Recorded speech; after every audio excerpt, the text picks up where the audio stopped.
एक मैदान में एक मेहनती किसान रहता था जिसका नाम रामू था। वह बहुत लगन से अपने खेत में काम करता था। उसी खेत के पास जमीन के नीचे चींटियों का एक बड़ा परिवार रहता था। ये चींटियां भी बहुत मेहनती थीं और सब मिलकर सर्दी के लिए अनाज जमा कर रही थीं। उन चींटियों में नीलू नाम की एक चींटी थी जो बहुत लालची थी। वह हमेशा सोचती थी कि उसे सबसे ज्यादा अनाज अकेले ही मिलना चाहिए। नीलू जब भी खाने का कोई बड़ा दाना देखती तो उसे अकेले उठाना चाहती थी और किसी और चींटी की मदद नहीं लेती थी। एक दिन रामू किसान ने अपने खेत में गेहूं की नई फसल बोई। कुछ ही हफ्तों बाद गेहूं के मोटे मोटे दाने खेत में दिखाई देने लगे।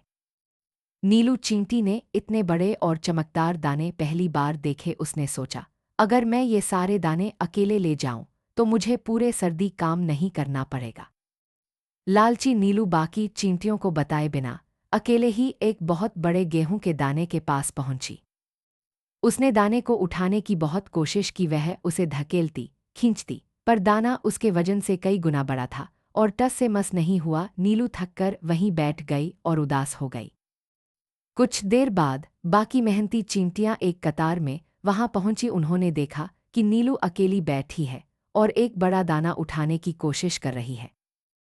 उनके नेता ने नीलू से पूछा, नीलू, तुम अकेली क्यों कोशिश कर रही हो? यह दाना तुम्हारे अकेले के बस का नहीं है। क्या तुम भूल गई, हम सब एक परिवार हैं। नीलू को अपनी गलती का एहसास हुआ। उसने शर्मिंदा होकर माफी मांगी।